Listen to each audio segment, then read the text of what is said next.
Screen share అవుతుందా నాన్న?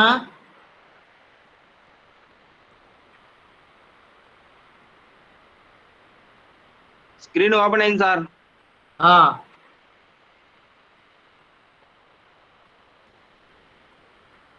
ఇప్పుడు ఏం కనిపిస్తుంది?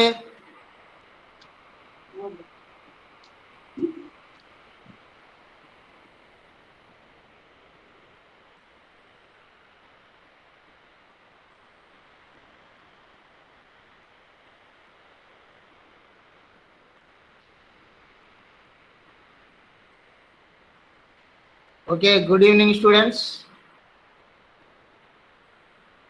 ఈరోజు మనం ఉన్నటువంటి సున్నా రేటు సరఫరాలను గురించి, దాని యొక్క విధి విధానాలను గురించి తెలుసుకుందాం. సున్నా రేటు సరఫరాలు మనకు ఏ ఆర్థిక ప్రభుత్వం పెంపొందేందుకు ప్రయత్నం చేస్తుంది. దీని ద్వారా దేశంలో ఆర్థిక అభివృద్ధి, ఉపాధి అవకాశాలు, చెల్లింపుల అవశేషాలు ఇవన్నీ కూడా మెరుగవుతాయి. సో దీనివల్ల ఏమవుతుంది? ఎగుమతులను ప్రోత్సహించేందుకు ప్రభుత్వం కొన్ని రకాల ఉపశమనాలు మరియు ప్రయోజనాలను ఇస్తూ ఉంటుంది. ప్రభుత్వం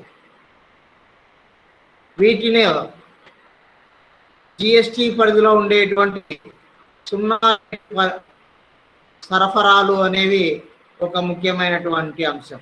అంటే మన దేశంలో ఈ ఎగుమతులను పెంచడంలో భాగంగా ప్రభుత్వం తీసుకున్నటువంటి పథకాలలో, అమలు చేసేటువంటి పథకాలలో ఈ సున్నా రేటు పథకం, సున్నా రేటు సరఫరా పథకం, జీరో రేటెడ్ సప్లైస్ అంటారు. సున్నా రేటు సరఫరాలు అనేవి ఒక ముఖ్యమైనటువంటి. ఇప్పుడు మనకు ఈ సున్నా రేటు సరఫరాలలో ఒక నమోదైన డీలరు సున్నా రేటు సరఫరాలకు ప్రత్యేక ఆర్థిక జోన్ సరఫరాలను ఎగుమతి చేసినట్లయితే ఆ సరఫరాలపై పన్ను రేటు, వీటినే మనం పన్ను రహిత సరఫరాలు అని కూడా అంటాం. అంటే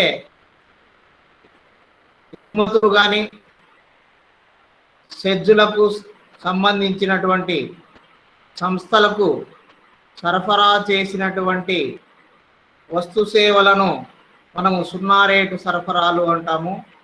సో ఈ సున్నా రేటు సరఫరాలు అనేవి, వీటి మీద ట్యాక్స్ అనేది 0% ఉంటుంది.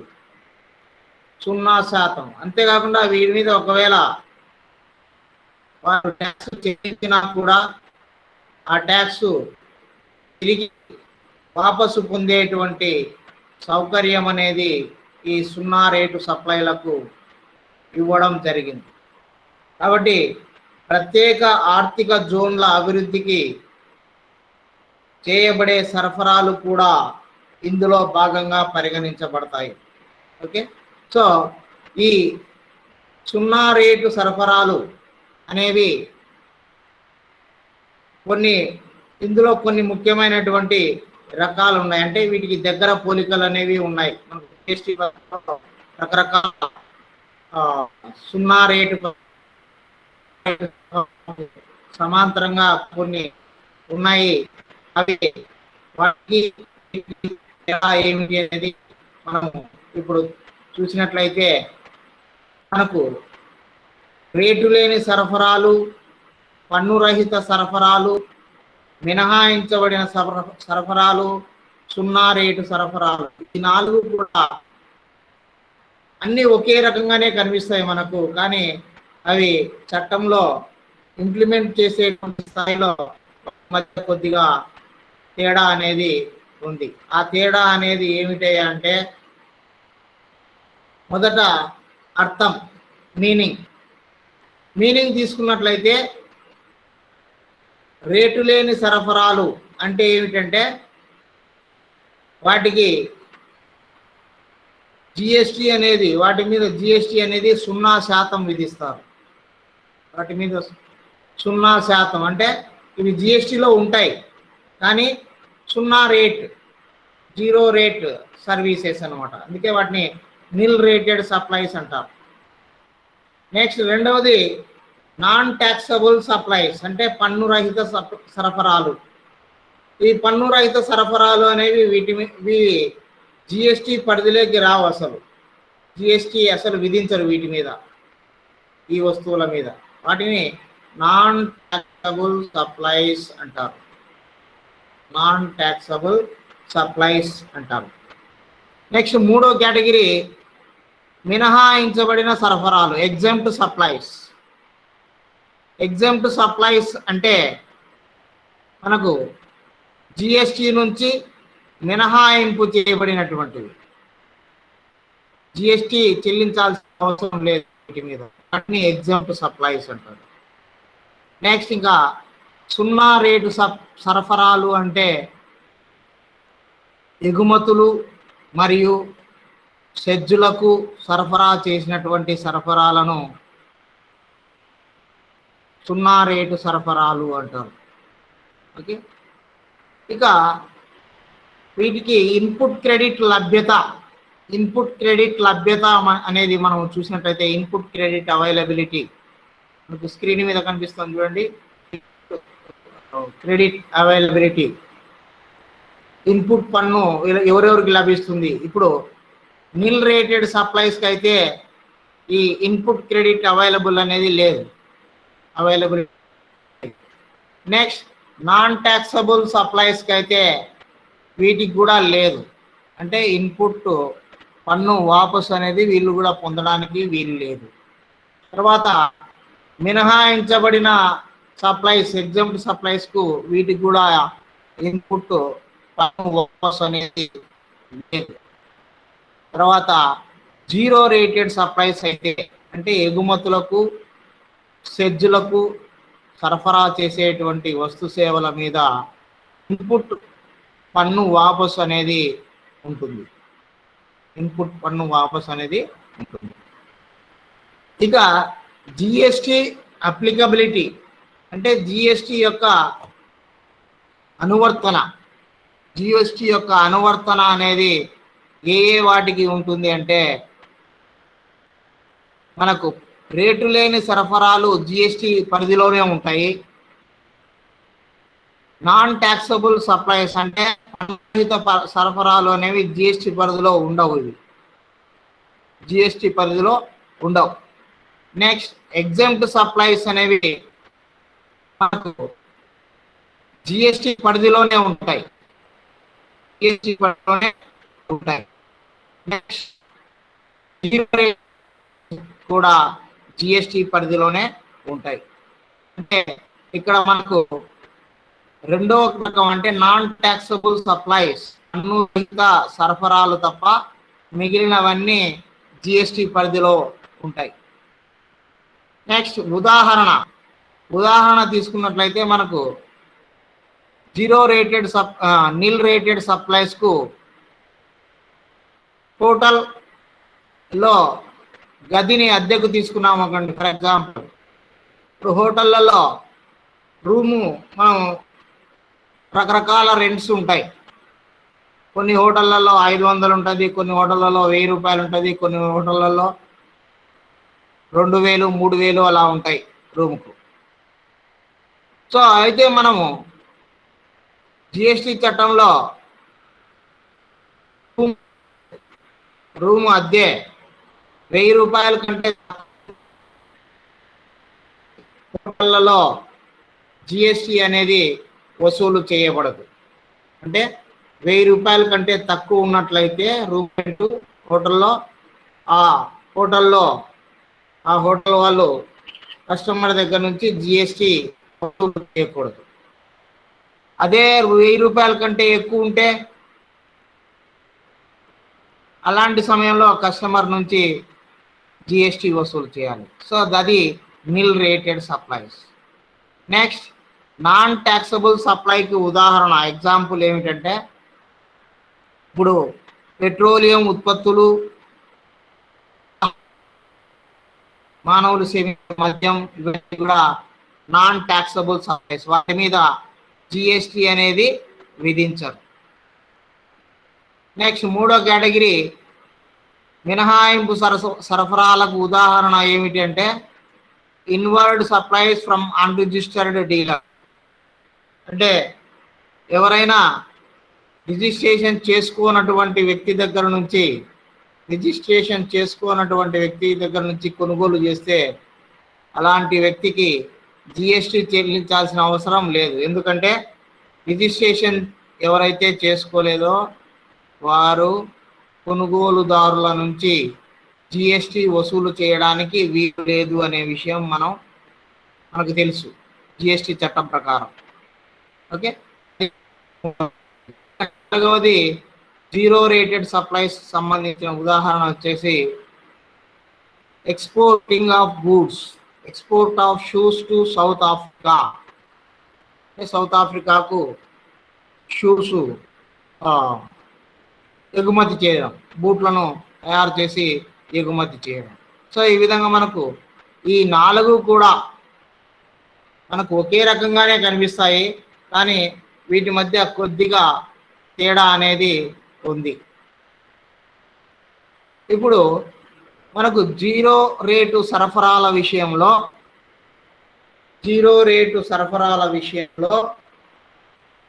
ఎవరైనా సరఫరాదారుడు ట్యాక్స్ చెల్లించినట్లయితే, అనగా ఇప్పుడు సపోజ్ ఎవరైనా వస్తువులను ఎగుమతి చేసి ఉంటారు, ఎక్స్పోర్ట్ చేసి ఉంటారు, ఎగుమతులు చేసి ఉంటారు. ఎగుమతులు చేసేటప్పుడు ఏవైనా చెల్లించినాడు అనుకోండి, అలాంటి పన్నును అతడు రీఫండ్ కోసం క్లెయిమ్ చేయొచ్చు.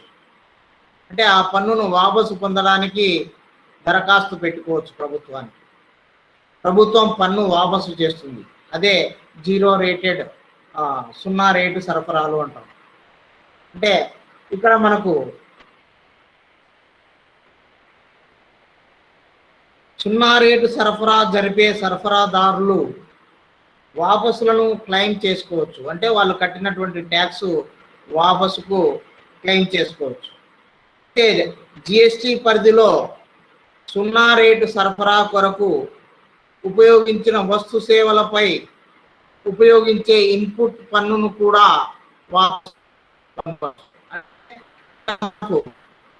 జీరో 0 రేటు సరఫరాలో మనము సరఫరా చేసినటువంటి వస్తువుల మీద చెల్లించినటువంటి పన్నే కాకుండా ఆ వస్తువులను తయారు చేయడానికి కొనుగోలు చేసినటువంటి ముడి సరుకులు కొనుగోలు చేసేటప్పుడు మనము చెల్లించినటువంటి ఇన్పుట్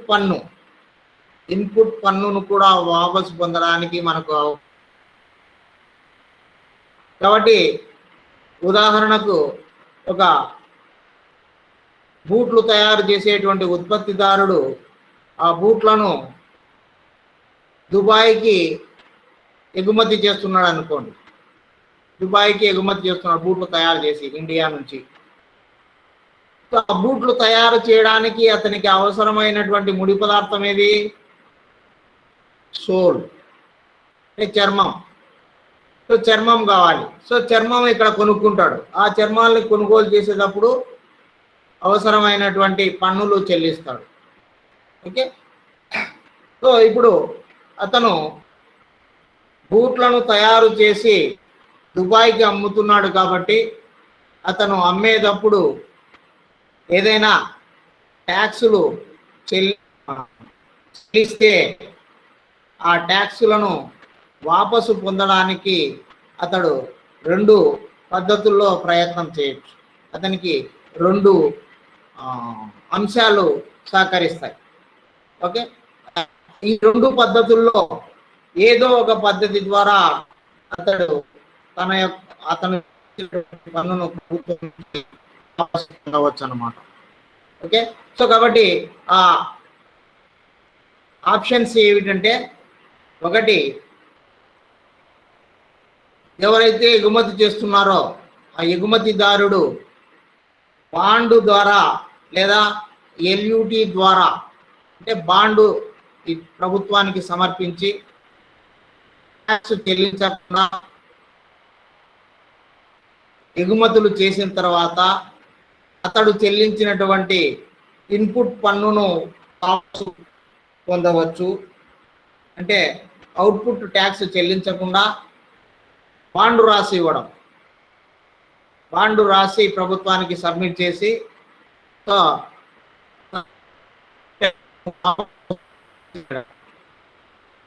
అది విధానం, ఆ విధంగా అయినా చేయొచ్చు. లేదా dealer can pay IGST while making the supplies and claim refund of the same. అలా కాకుండా అతడు ఎక్స్పోర్ట్ చేసేటప్పుడు ప్రభుత్వానికి ఐజిఎస్టి చెల్లించి ఆ తర్వాత ఆ ఐజిఎస్టిని పొందడానికి ఈ రెండు పద్ధతులు. అంటే మొదటి పద్ధతిలో ఏమి, ఎగుమతులు చేసినప్పుడు ట్యాక్స్ చెల్లించకుండా రాసి ప్రభుత్వానికి చెల్లించి ఇన్పుట్ ట్యాక్స్ వాపసు పొందడం. రెండవ పద్ధతిలో తర్వాత ప్రభుత్వానికి వాపసు కోసం మనం దరఖాస్తు చేసుకోవడం. ఈ రెండు పద్ధతుల్లో ఏ పద్ధతిలో అయినా సరే అతడు ట్యాక్స్ను వాపసు పొందవచ్చు. కాబట్టి అతనికి ఉన్నటువంటి పరిస్థితులను బట్టి, అతనికి ఉన్నటువంటి వీలును బట్టి, అతనికి ఏ పద్ధతి అయితే బాగా సులభంగా ఉంటుందో, ఏ పద్ధతి అయితే అనుకూలంగా ఉంటుందో ఆ పద్ధతిని బట్టి అతడు ఆ పద్ధతిని ఎన్నుకోవచ్చు అన్నమాట. ఇక సున్నా రేటు సరఫరాలలో వస్తువులను ఎగుమతి చేసినటువంటి ఎగుమతిదారులు రీఫండ్ ఏ విధంగా పొందాలి? ఎగుమతి చేసిన ఎగుమతిదారులు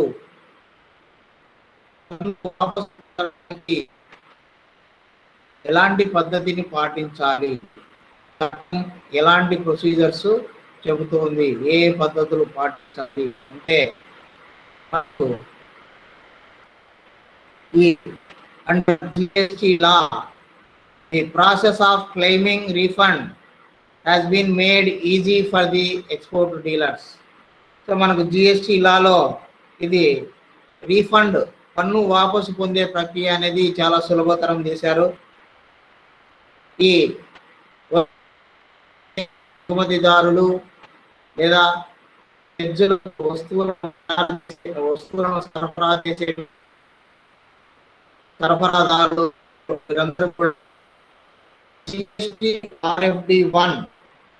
GST-RFD1 అనేటువంటి ఫామ్ను ఫిలప్ చేసి దానికి సంబంధించి దరఖాస్తు ఎన్క్లోజర్స్ చేసి ప్రభుత్వానికి సబ్మిట్ చేస్తే వాటిని రీఫండ్ చేస్తుంది. అయితే కొన్ని సందర్భాలలో షిప్పింగ్ బిల్ అనేది ఫైల్ చేస్తే ఆ షిప్పింగ్ బిల్లే మనకు వాపసు దరఖాస్తుగా పరిగణించడం జరుగుతుంది గవర్నమెంట్. ఎందుకంటే షిప్పింగ్ బిల్ అంటే ఏమిటంటే, ఇప్పుడు వస్తువులను సాధారణంగా విదేశాలకు ఎగుమతి చేయడం అంటే షిప్ ద్వారానే చేస్తూ ఉంటాం. షిప్పుల ద్వారా లేదా కార్గో ద్వారా, ఏరోప్లేన్, విమానాల ద్వారానే మనం ఇతర దేశాలకు పంపిస్తూ ఉంటాం. ఆల్మోస్ట్ 90% షిప్పుల ద్వారా జరుగుతూ ఉంటుంది. సో కాబట్టి ఆ విధంగా మనం వస్తువులను షిప్పులో బుక్ చేసినప్పుడు వాళ్ళు ఒక బిల్లు అనేది ఇవ్వడం జరుగుతుంది. దాన్నే షిప్పింగ్ బిల్ అంటారు. సో ఆ షిప్పింగ్ బిల్లు ఆ షిప్ ఓనరు ప్రభుత్వానికి దాఖలు పరిచినట్లయితే దానినే రీఫండ్ క్లెయిమ్గా పరిగణించడం జరుగుతుంది ప్రభుత్వం.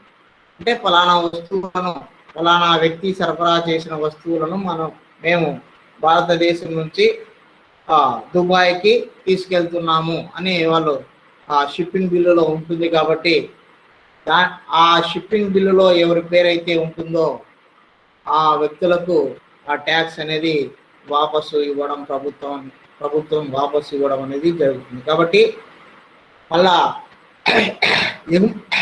ఎగుమతి చేసే వ్యక్తి ప్రత్యేకంగా పన్ను వాపసు కోసం దరఖాస్తు చేసుకోవాల్సిన అవసరం అనేది ఉండదు. That the law specifies that shipping bill is to be considered as a refund claim on satisfying the following conditions. అంటే ఈ రెండు కండిషన్లు ఫుల్ఫిల్ చేస్తే షిప్పింగ్ బిల్లునే రీఫండ్ క్లెయిమ్ పరిగణించవచ్చు అన్నమాట. ఏమిటి ఆ రెండు కండిషన్లు అంటే, ఒకటి, a person carrying the export goods should file an export manifest. ఏ షిప్పులో అయితే సరుకులు రవాణా చేయబడుతున్నాయో తీసుకెళ్ళబడుతున్నాయో ఆ షిప్ ఓనరు ఆ ఎక్స్పోర్ట్ మేనిఫెస్టోలో ఫలానా గూడ్స్ను ఫలానా వ్యక్తి దగ్గర నుంచి ఫలానా దేశానికి ఎక్స్పోర్ట్ చేస్తున్నామని ఆ ఎక్స్పోర్ట్ మేనిఫెస్టోలో తెలియజేయాలి. తర్వాత అప్లికెంట్ అంటే ఎక్స్పోర్ట్ చేసే వ్యక్తి GSTR 3 రిటర్న్స్ ఫైల్ చేసి ఉండాలి. GSTR 3 రిటర్న్స్, GST రిటర్న్స్ అనేవి GSTR 3 ఆర్ GSTR 3B ఈ రెండింటిలో ఏదో ఒకటి ఏది అప్లికబుల్ అయితే దాన్ని సబ్మిట్ చేసి ఉండాలి. అప్పుడు వారికి ఇంకా సపరేట్గా రీఫండ్ క్లెయిమ్ చేసుకోవాల్సిన అవసరం లేదు. ప్రభుత్వమే ఆటోమేటిక్గా వాళ్ళకు రీఫండ్ అనేది ఇవ్వడం జరుగుతుంది. ఇది గూడ్స్ విషయంలో. అంటే వస్తువుల విషయంలో ఈ విధంగా మనకు షిప్పింగ్ బిల్ అనేది మనకు రీఫండ్ దరఖాస్తుగా పరిగణిస్తారు. ఓకే, నెక్స్ట్ సర్వీసెస్ విషయంలో. సపోజ్ మనం సర్వీసెస్ ఎక్స్పోర్ట్ చేసామనుకోండి, సర్వీసెస్ను ఎగుమతి చేసాం, సేవలను ఎగుమతి చేసాం, లేదా సెజ్జులకు గూడ్స్ సర్వీసెస్ సప్లై చేసాం. అలాంటి సందర్భంలో ప్రొసీజర్ ఏమిటి? అలాంటి విషయంలో ఏంటంటే IGSTని చెల్లించి వాపసు క్లెయిమ్ చేసి ఎంపిక చేసిన వేళల్లో అందుబాటులో ఉంటుంది. అంటే సేవలను ఎక్స్పోర్ట్ చేసినప్పుడు వాటి మీద IGST ముందుగా చెల్లించి దానికి రీఫండ్ క్లెయిమ్ చేయడం. ఈ రీఫండ్ క్లెయిమ్ చేయడం అనేది GST RFD 01లో సబ్మిట్ చేయాలి, వాపసు క్లెయిమ్ చేయాలి. ఓకే, సర్వీసెస్ ఎక్స్పోర్ట్ చేసేవాళ్ళు సేవలను ఎగుమతి చేసేటువంటి వ్యక్తుల విషయంలో వాపసు క్లెయిమ్తో పాటు ఈ క్రింది వాటిని కూడా దాఖలు చేయాలి. వాళ్ళు రీఫండ్ క్లెయిమ్ దరఖాస్తు చేసేటప్పుడు దరఖాస్తుతో పాటుగా పన్ను వాపసు దరఖాస్తుతో పాటుగా ఈ కింది వాటిని కూడా సబ్మిట్ చేయాలి. అది ఒకటి, సంఖ్య మరియు తేదీలతో కూడిన ఇన్వాయిస్లను చూపే నివేదిక. సంఖ్య అంటే ఇన్వాయిస్ నెంబరు, ఇన్వాయిస్ డేట్, ఈ రెండు పర్టికులర్స్ తెలుపుతూ తయారు చేసినటువంటి ఒక నివేదిక అంటే ఎవరెవరికి ఎప్పుడెప్పుడు ఏ సరుకులు ఎక్స్పోర్ట్ చేశామని ఒక స్టేట్మెంట్ తయారు చేసి అందులో ఇన్వాయిస్ యొక్క నంబరు, ఇన్వాయిస్ తేదీ ఈ రెండింటినీ తెలియజేస్తూ ఒక స్టేట్మెంట్ తయారు చేసి దానికి సబ్మిట్ చేయాలి. 2, బ్యాంకు రియలైజేషన్ స్టేట్మెంట్ అంటే విదేశీ బ్యాంకు దగ్గర నుంచి రియలైజేషన్ సర్టిఫికేట్ అంటే ఆ సప్లైకి సంబంధించినటువంటి సొమ్ము ఏదైతే ఉందో అది ముట్టినట్లుగా, ఆ సొమ్ము అందినట్లుగా బ్యాంకు సర్టిఫికేట్ ఇస్తుంది. అంటే ఇప్పుడు ఎగుమతులన్నీ కూడా బ్యాంకు ద్వారానే ట్రాన్సాక్షన్ జరుగుతాయి కాబట్టి దిగుమతిదారుని యొక్క బ్యాంకు నుంచి ఎగుమతిదారుని యొక్క బ్యాంకుకు డబ్బు అనేది ట్రాన్స్ఫర్ అవుతుంది. సో ఆ విధంగా ట్రాన్స్ఫర్ అయినట్లు సర్టిఫికేట్ బ్యాంకు నుంచి సర్టిఫికెట్ తీసుకొని దాన్ని జత చేయాలి. కాబట్టి ఇక్కడ మనకు సేవలను ఎక్స్పోర్ట్ చేసి ఎగుమతి చేసి ఐజిఎస్టి చెల్లించి దాని యొక్క వాపసు కొరకు దరఖాస్తు చేసుకునేటువంటి సరఫరాదారులు ఈ రెండింటిని ఏది తేదీ ఇన్వాయిస్లతో కూడినటువంటి నివేదికను, తర్వాత బ్యాంకు డబ్బులు ముట్టినట్లుగా బ్యాంకు ఇచ్చేటువంటి సర్టిఫికెట్, ఈ రెండింటిని మనకు వాపసు దరఖాస్తుతో పాటు సబ్మిట్ చేయాల్సి ఉంటుంది. ఓకే, విషయంలో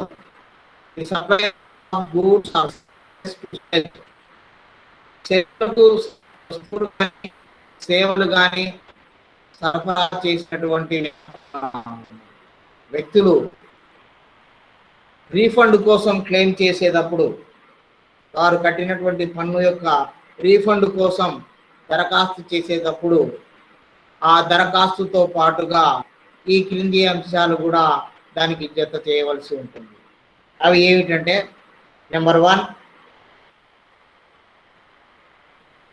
సంఖ్య మరియు తేదీలతో కూడినటువంటి ఇన్వాయిస్ల యొక్క నివేదిక. ఇన్వాయిస్ల యొక్క నివేదిక సంఖ్య మరియు తేదీ అంటే ఏ ఇన్వాయిస్లు ఏ తేదీన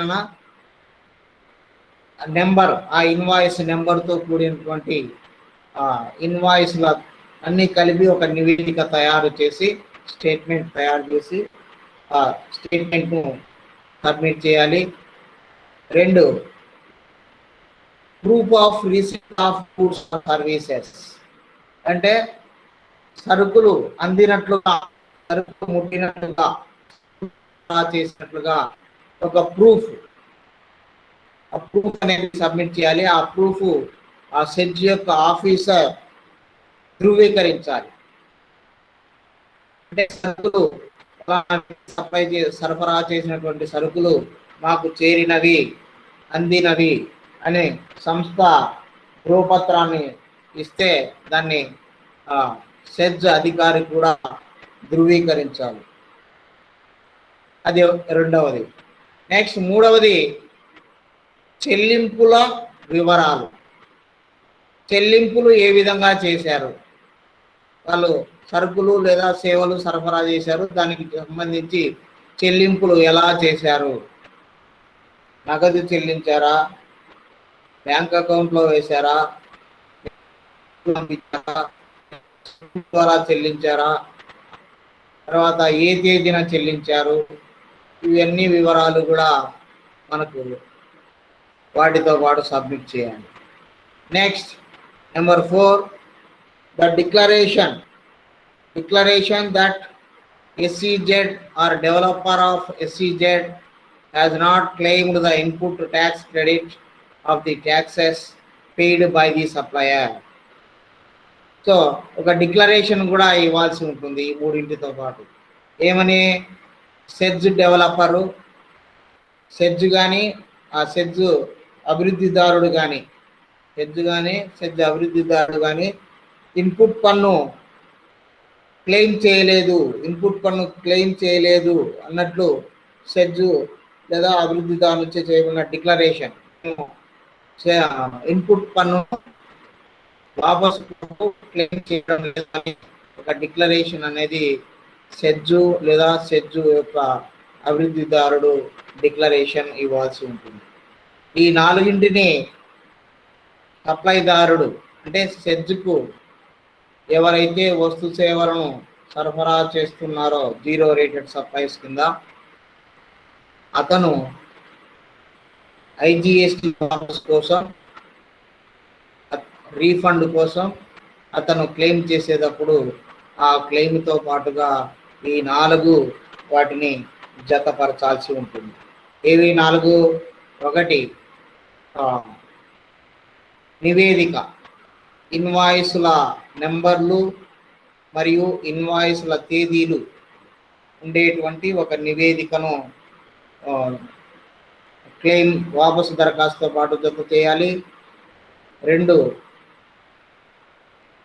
సెజ్జులు అంటే సరఫరాదారుడు సరఫరా చేసినటువంటి వస్తు సేవలు అందినట్లుగా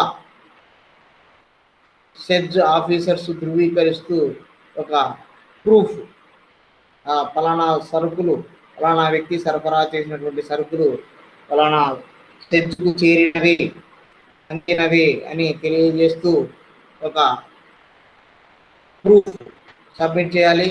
తర్వాత number 3, details of payment made, చెల్లింపులకు సంబంధించినటువంటి చెల్లింపుకు సంబంధించిన ఎంత సొమ్ము చెల్లించారు, ఏ తేదీలో చెల్లించారు, ఏ విధానంలో చెల్లించారు, ఆ వివరాలన్నీ. 3వది. 4వది డిక్లరేషన్. డిక్లరేషన్ వచ్చేసి సెజ్ కానీ సెజ్ యొక్క అభివృద్ధిదారుడు కానీ ఇన్పుట్ పన్ను వాపసు క్లెయిమ్ చేయలేదని డిక్లేర్ చేస్తూ అతను జారీ చేసినటువంటి మనకు ఒక డిక్లరేషన్ కూడా మనం దీంతో పాటు ఈ 4 అంశాలను జత చేసి పన్ను వాపసు క్లెయిమ్కు జత చేసి సప్లైదారుడు సరఫరాదారుడు పన్ను వాపసును కోరవచ్చు. ఈ విధంగా మనకు 0 రేటు సరఫరాలలో సరఫరాదారులు ఏదైనా ట్యాక్సులు చెల్లించి ఉంటే ఆ ట్యాక్సులను వాపసు పొందేటువంటి సౌకర్యం ప్రభుత్వం జిఎస్టిలో కల్పించింది. వారు ట్యాక్సులు కట్టిన తర్వాత ఆ ట్యాక్సును వాపసు పొందడానికి సరైన దరఖాస్తును ఖచ్చితమైనటువంటి సమాచారంతో పూర్తి చేసి ఆ దరఖాస్తుతో పాటు ఏమేమి జత చేయాలో వాటిని చక్కగా జత చేసి ఆ రూల్స్ రెగ్యులేషన్స్ ప్రకారం ఆ ఫార్మాలిటీస్ అన్నీ, ఆ విధి విధానాలన్నీ కరెక్ట్గా పూర్తి చేసిన తర్వాత మనకు ఈ రీఫండ్ అనేది రావడం జరుగుతుంది. అంటే దరఖాస్తు చేసుకున్న తర్వాత మనకు రీఫండ్ అనేది ప్రొవిజనల్ రీఫండ్, తాత్కాలిక వాపసు, తాత్కాలిక పన్ను వాపసు అనేది రావడం జరుగుతుంది. ఎవరికి? సరఫరాదారు. ఏ సరఫరాదారులకు? ఎగుమతి చేసిన సరఫరాదారులకు లేదా సెజ్లకు, సెజ్ అభివృద్ధిదారులకు సరఫరా చేసినటువంటి సరఫరాదారులకు. ఈ సరఫరా అనేది కావచ్చు లేదా సేవ కావచ్చు.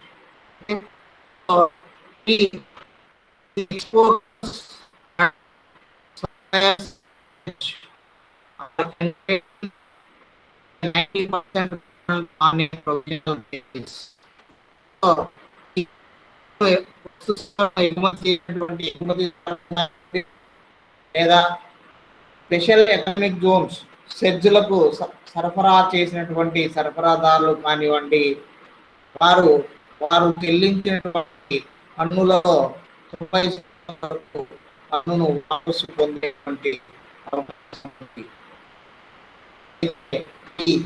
అవకాశం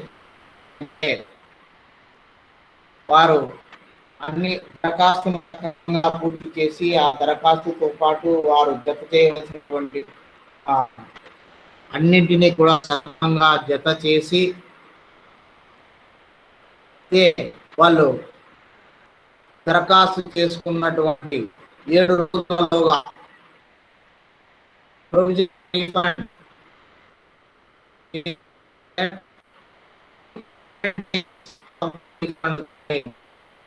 రీఫండ్ కోసం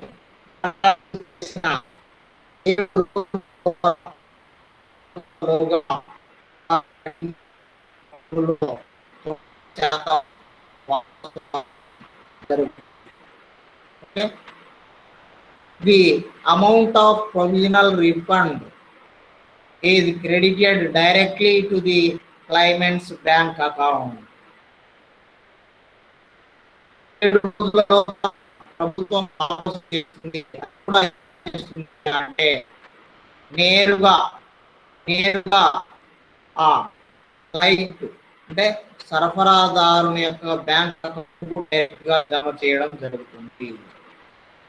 అనగా సక్రమంగా పన్నులు చెల్లించి అంటే వస్తువులను ఎగుమతి చేసినటువంటి ఎగుమతిదారులు, సెజ్జులకు వస్తు సేవలను సరఫరా చేసినటువంటి సరఫరాదారులు, సెజ్జు అభివృద్ధిదారునికి సరఫరా చేసినటువంటి సరఫరాదారులు, వీరందరూ కూడా ఆయా సందర్భాలలో చెల్లించినటువంటి పన్నులను వాపసు పొందడానికి వీలు ఉంది.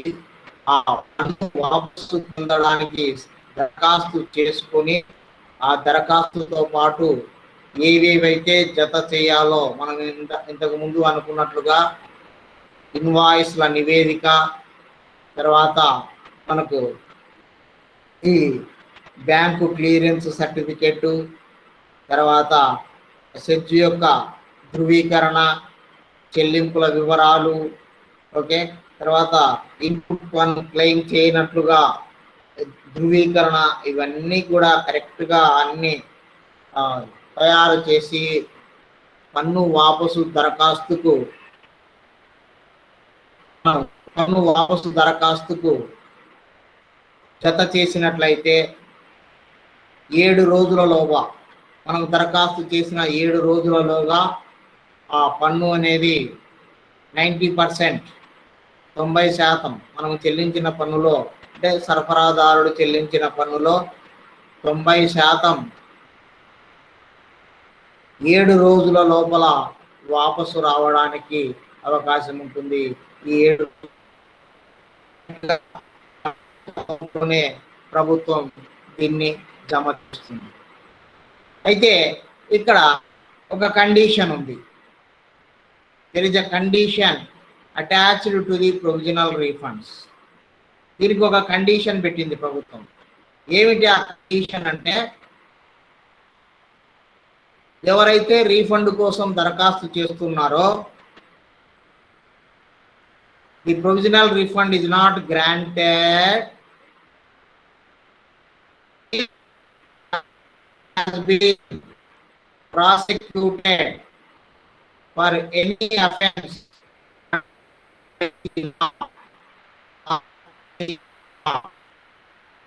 past 5 years. అంటే ఎవరైతే ఈ పన్ను వాపసు దరఖాస్తు చేశారో ఆ దరఖాస్తుదారుడు గత 5 సంవత్సరాల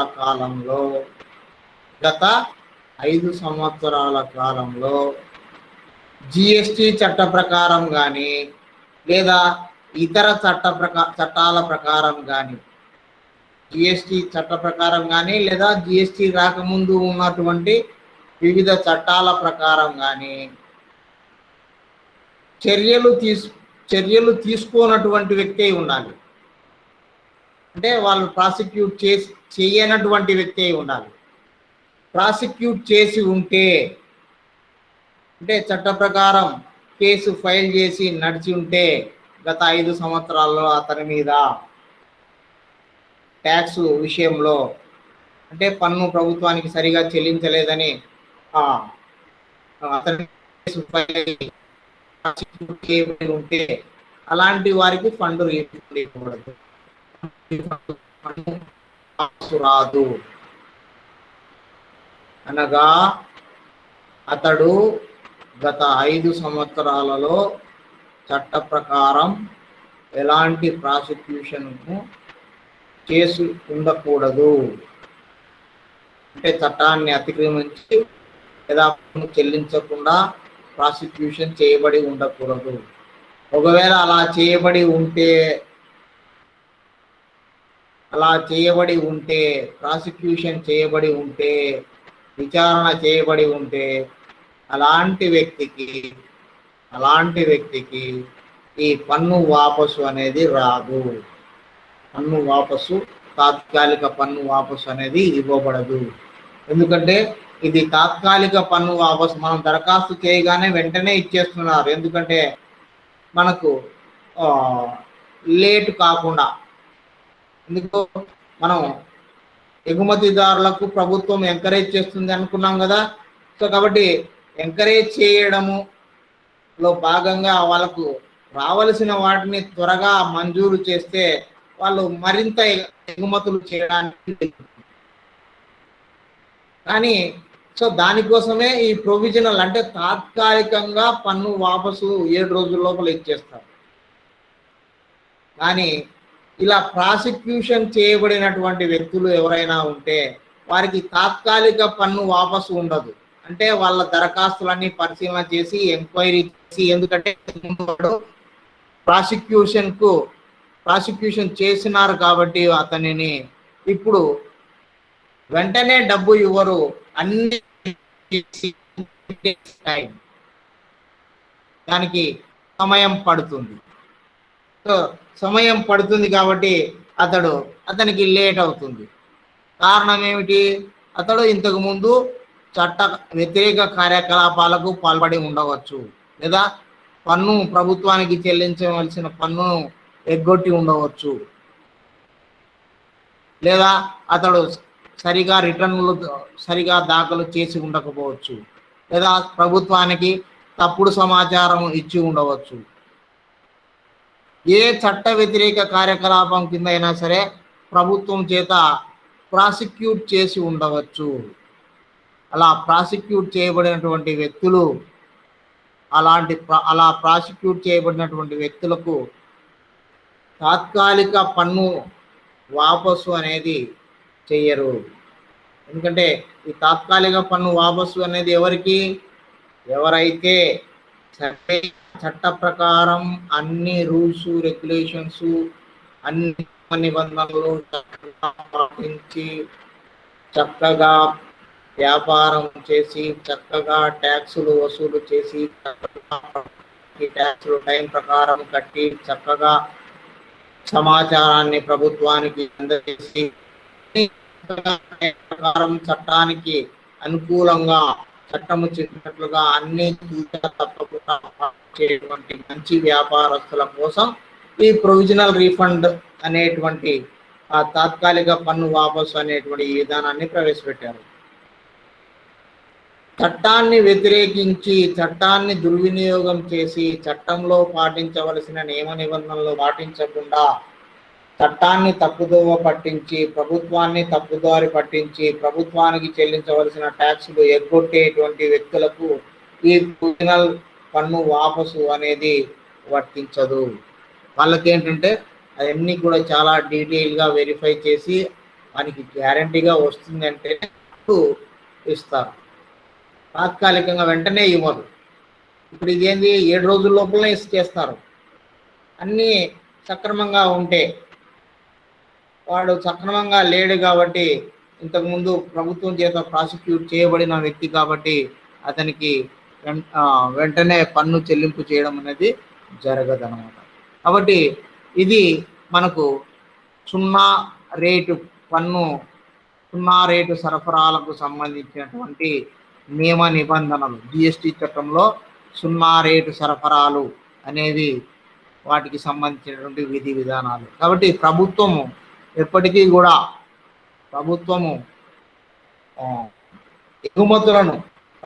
ఎగుమతులను అభివృద్ధి చేయాలి. ఎందుకంటే ఎగుమతులు ఎంత ఎక్కువ అంత దేశానికి విదేశీ మారక ద్రవ్యం రావడమే కాకుండా దేశం ఆర్థికంగా ముందడుగు వేస్తుంది. దేశంలో మనకు ఉద్యోగ అవకాశాలు పెరుగుతాయి, మరియు దేశంలో ఎకనామిక్ గ్రోత్ పెరుగుతుంది. దేశానికి చెల్లింపుల అవశేషం, బ్యాలెన్స్ ఆఫ్ పేమెంట్, చెల్లింపుల శేషం అనేది కూడా ఫేవరబుల్గా వస్తుంది అనేటువంటి ఉద్దేశంతోనే భారత ప్రభుత్వం జిఎస్టి చట్టంలో కూడా ఎగుమతులను ప్రోత్సహించాలి, ఎగుమతి చేసేటువంటి సంస్థలకు ప్రోత్సాహకాలు ఇవ్వాలి, ఎగుమతి చేసేటువంటి సంస్థలకు ఎక్కువ రిస్క్ పెట్టకూడదు, వారికి వాపసు కావాల్సిన అంశాలు ఏవైనా సరే సాధ్యమైనంత తొందరగా వారికి రావలసినటువంటి వాపసులు తొందరగా ఇచ్చేయాలనేటువంటి ఉద్దేశంతో ఈ 0 రేటు సరఫరాల యొక్క విధి విధానాలను రూపొందించడం జరిగింది. కాబట్టి మన దేశంలో ఎగుమతులను అంటే వస్తు సేవలను ఎగుమతి చేసేటువంటి సంస్థ, తర్వాత సెజ్జులకు SEZ అంటే స్పెషల్ ఎకనామిక్ జోన్స్ అంటారు. సో ఈ సెజ్జులకు వస్తు సేవలను సరఫరా చేసేటువంటి వారిని కూడా 0 పథకం కిందనే వర్తిస్తుంది కాబట్టి వారికి, సెజ్జు అభివృద్ధిదారులు, సెజ్జులను అభివృద్ధి చేసేటువంటి వ్యక్తులు, వీరికి సరఫరా చేసేటువంటి వాటిని మనకు 0 రేటు సరఫరాలుగా భావించడం జరుగుతుంది. ఈ 0 రేటు సరఫరాలు చేసినటువంటి వారు చెల్లించిన ట్యాక్సులు ఏవైనా ఉంటే వారు చెల్లించినటువంటి పన్నులను చట్ట ప్రకారం తొందరగా సులభంగా వాపసు పొందేటువంటి సౌకర్యం మనకు GST చట్టంలో ప్రభుత్వం ఏర్పాటు చేసింది. కాబట్టి ఆ ఏర్పాట్లను ఉపయోగించుకొని ఆ చట్టంలో ఉండేటువంటి ఈ వెసులుబాటును వినియోగించుకొని దేశంలో ఉండేటువంటి ఉత్పత్తిదారులు కానివ్వండి, వ్యాపారస్తులు కానివ్వండి, వారి వారి వస్తువులను సాధ్యమైనంత ఎక్కువ విదేశాలకు ఎగుమతి చేసి తద్వారా దేశం యొక్క ఆర్థిక పరిస్థితి ఇంప్రూవ్ కావడానికి, లేదా దేశంలో విదేశీ మారక ద్రవ్యాన్ని సంపాదించడానికి, మరియు దేశంలో ఉద్యోగ అవకాశాలు పెంపొందడానికి, దేశం యొక్క చెల్లింపుల అవశేష సమస్యను తీర్చడానికి వారు ఎంతో కృషి చేస్తున్నారు. సో ఈ కృషికి భాగమే కృషి చేసేందుకు ప్రభుత్వం చెల్లించే ప్రతిఫలమే ఈ రకరకాలైనటువంటి కన్సెషన్స్, రకరకాలైనటువంటి మినహాయింపులు, ఇవన్నీ కూడా ప్రభుత్వం ఎగుమతిదారులకు ఇస్తూ ఉందన్నమాట. కాబట్టి మనకు GST వచ్చిన తర్వాత చాలా మనకు ట్యాక్సులు అనేవి తగ్గిపోయినాయి. ఈ పన్నులు వాపసు అనేది రావడం వల్ల ఎగుమతులు అనేవి బాగా ఇంప్రూవ్ అయినాయి. ఓకే, ఇవి మరింత ఇంప్రూవ్ అవుతాయని మనం ఆశిద్దాం. సో ఇది మనకు ఈరోజుకు 0 రేటు సరఫరాలకు సంబంధించినటువంటి విధి విధానాలు. Okay, so thank you very much for attending the క్లాస్కి వచ్చినందుకు మీకు అందరికీ కృతజ్ఞతలు. మీరు నెంబరు పోస్ట్ చేసి ఎగ్జిట్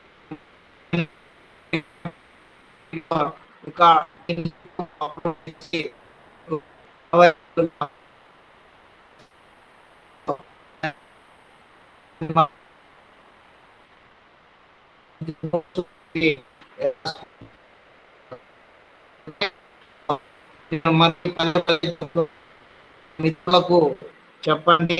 చాలా మంది ఎక్కువ అవడం లేదు, ఎక్కువ మాకు కొంచెం ఉంటుంది. మేము కూడా క్లాస్ కొంచెం బాగా చెప్పడానికి అవకాశం ఉంటుంది. ప్రభుత్వం ఖచ్చితంగా 90% అటెండెన్స్ ఉండాలని రిస్ట్రిక్షన్ పెడుతుంది. కాబట్టి తప్పనిసరిగా ప్రతి ఒక్కరూ కూడా ఆన్లైన్ క్లాస్ అటెండ్ అయ్యే విధంగా మీరు కూడా సహకరించాలి. మీ ఫ్రెండ్స్కి ఫోన్ చేసి ఆన్లైన్ క్లాసుకు రమ్మని చెప్పండి. Okay, so thank you very much for attending this class. Me number post చేయకపోతే నెంబర్ పోస్ట్ చేసి ఎగ్జిట్ అయిపోండి. నెంబర్ పోస్ట్ చేయని వాళ్ళు అంటే పోస్ట్ చేసి ఎగ్జిట్ అయిపోండి, చేయని వాళ్ళు ఎగ్జిట్ అయిపోండి.